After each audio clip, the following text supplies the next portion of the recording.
ప్రభావం క్లిష్టతను బట్టి చిన్న చిన్న వివాదాలను ఏడీఆర్ సెంటర్ల ద్వారా పరిష్కరించేలా చర్యలు తీసుకుంటే కోర్టులపై ఉన్న భారం తగ్గుతుంది.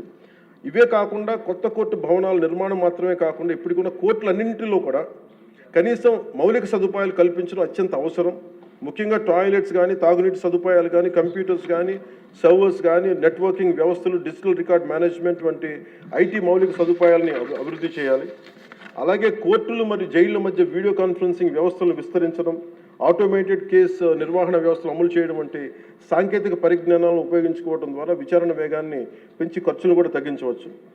సో అధ్యక్ష, ఈ అంశంపై గౌరవ ముఖ్యమంత్రి శ్రీ నారా చంద్రబాబు నాయుడు గారి నాయకత్వంలోని కూటమి ప్రభుత్వం సమగ్రమైన ఒక చర్చ జరపాలని, అవసరమైతే గౌరవ గవర్నర్ మరియు సుప్రీంకోర్టు మాజీ న్యాయమూర్తులు అయిన జస్టిస్ అబ్దుల్ నజీర్ గారి విలువైన సూచనలు కూడా తీసుకుని ముందుకు సాగితే మరింత మెరుగైన ఫలితాలు సాధించవచ్చని సభ దృష్టికి నేను తీసుకొస్తాను. అలాగే నేను ఈ మన పంచాయతీరాజ్ నిధులు కానీ మనం ఎలా ఖర్చు పెట్టాం, ఏం ఖర్చు పెట్టాం అత్యంత పారదర్శకతతోటి 175 ఎమ్మెల్యేస్కి సంబంధించి ప్రతి ఒక్కరు, ఉదాహరణకి ఇది పయ్యావుల కేశవ్ గారి ఉరవకొండ నియోజకవర్గానికి సంబంధించి ప్రతి ఒక్క ఎమ్మెల్యే గారికి, గౌరవ శాసనసభ్యులకి ఎంతెంత ఇచ్చాం, ఎంత నిధులు ఇచ్చాం అనేది మీరు ప్రతి ఒక్కరికి వారికి ఇవ్వడం జరిగింది అధ్యక్షుడు. ఇందులో ఎవరికి కూడా నా దృష్టికి ఏ సమస్య వచ్చినా, పంచాయతీరాజ్ శాఖకు సంబంధించి ఏది వచ్చినా కానీ, ఆర్డబ్ల్యూఎస్ కానీ, లేదంటే ఫారెస్ట్ డిపార్ట్మెంట్ ఏది వచ్చినా సరే ప్రత్యేక శ్రద్ధ పెట్టి ఉన్న పరిమితమైన నిధులనే అందరూ ఒకళ్ళకి ఇవ్వకుండా కూడా పార్షియాలిటీ చూపించకుండా ఉన్నంతలో అందరికీ న్యాయం జరిగేలా మేము చేస్తామని, ఇది మీ ద్వారా ప్రతి ఎమ్మెల్యే గారికి, ప్రతి గౌరవ శాసనసభ్యులు ప్రతి ఒక్కరికి పంచాయతీరాజ్ శాఖ అందజేస్తున్న అధ్యక్ష. ఇది మీ దృష్టికి తీసుకొస్తా ఉన్నాను. ఇది మీ నియోజకవర్గాల్లో మీకు ఎంత ఖర్చు పెట్టాం, ఎలా చెప్పాం, మీరు చాలా సగర్వంగా మీరు చెప్పుకునేలా ఉంటుందని తెలియజేసుకున్నాను అధ్యక్ష. ఏమండి, థ్యాంక్ యూ.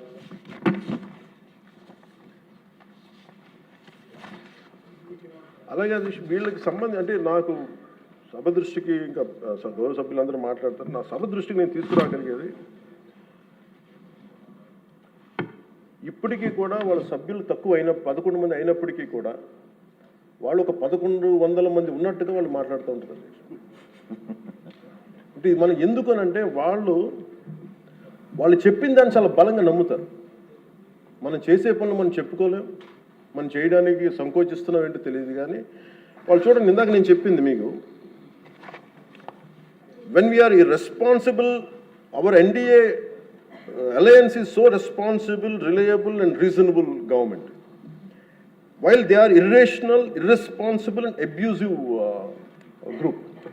వీటన్నిటి మధ్యలో మనం కూర్చోబెట్టి మనం ఏదైనా మాట్లాడాలి అంటే మనందరం కూడా ఒక ఏకాభిప్రాయం మీద ఒక ఏకత్వం ఉండాలి అనేది నేను మనస్ఫూర్తిగా సభ్యులందరినీ కూడా నేను కోరుకుంటా ఉన్నాను.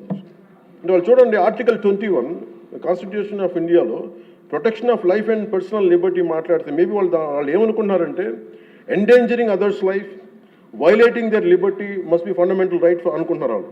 ఇది మనం కరెక్ట్ చేయాలి. అలాగే ఆర్టికల్ 19లో 1A all citizens have the right to freedom of speech and expression అంటే వాళ్ళు ఏమనుకున్నారంటే for them it is right to abuse others అనుకున్నారు. ఇవన్నీ కరెక్ట్ చేయాలంటే మటుకు మనం చాలా బలంగా మనలో మనం ఎలాంటి పొరపక్షాలు లేకుండా, మనలో మనకి ఎలాంటి గొడవలు లేకుండా ఉంటే తప్ప ఇలాంటి అబ్యూజివ్ వ్యక్తుల సమూహాన్ని మనం ఎదుర్కోలేము అధ్యక్ష. కల్తీలు వాళ్ళే చేస్తారు, వాళ్ళే బూతులు తిడతారు. ఎలా ఉంటుందంటే హిందీలో చెప్తారు, ఉల్టా చోరు కొత్త వాళ్ళు కూడా అంటే దోపిడీలు చేసే దొంగ పోలీసు వస్తే పోలీసుని దొంగ అని అరిచాడు. వాళ్ళే తిట్టి, వాళ్ళే అబ్యూస్ చేసి మళ్ళీ మనం తిట్టామని చెప్తారు. కల్తీలు వాళ్ళే చేస్తారు. కానీ మనం డిఫెండ్ చేసుకోవడానికి irrespective of whether we are from different parties, మనం విభిన్నమైన కుల సమూహాల నుంచి రావచ్చు. కానీ బట్ రాష్ట్ర ప్రయోజనాలకి మనందరం ఒకే గళంతో ఉండాలి. నేను మనస్ఫూర్తిగా మీ ద్వారా నేను అందరూ ఉండాలని కోరుతున్నాను. ఎందుకంటే నాకు మీకు ప్రజల ఆకాంక్షలు ఎలా ఉంటాయో తెలియదు, ప్రజల ఆశయాలు ఎలా ఉంటాయో తెలియదు. మీరు బడ్జెట్ వస్తుంది అంటే అరే మాకు ఏం వస్తుంది ఇందులో కోరుకుంటారు. ఒక సమ్మర్లో స్కూల్కి వెళ్ళబోతున్న పిల్లలకి అరే మాకు భవిష్యత్తు మాకు ఏం ఖర్చు ఉంటుంది, ఎంత ఖర్చు ఉంటుంది తల్లిదండ్రులు రాసుకుంటారు. అది మాకు చిన్నప్పుడు మాకు గుర్తు. అలాంటిది ఒక బడ్జెట్ వస్తుంది అంటే ఎన్ని ఆశయాలు ఉంటాయి, ఎన్ని కోరికలు ఉంటాయి, ప్రతి గ్రూప్ మాకేమొస్తుంది, మాకేముంటుందని అనుకుంటా ఉంటాం. ఇది మేమందరం ఈ రోజున బడ్జెట్లో అందరికీ ఎంత తృప్తిగా ఉంటుందో నాకు తెలియదు, కానీ one commitment to people I can say, ఒక 15 ఏళ్ళు మేము ఈ రాష్ట్రం కోసం ఈ అలయన్స్ ద్వారా మేము పాటుపడతాం, దానికి మేము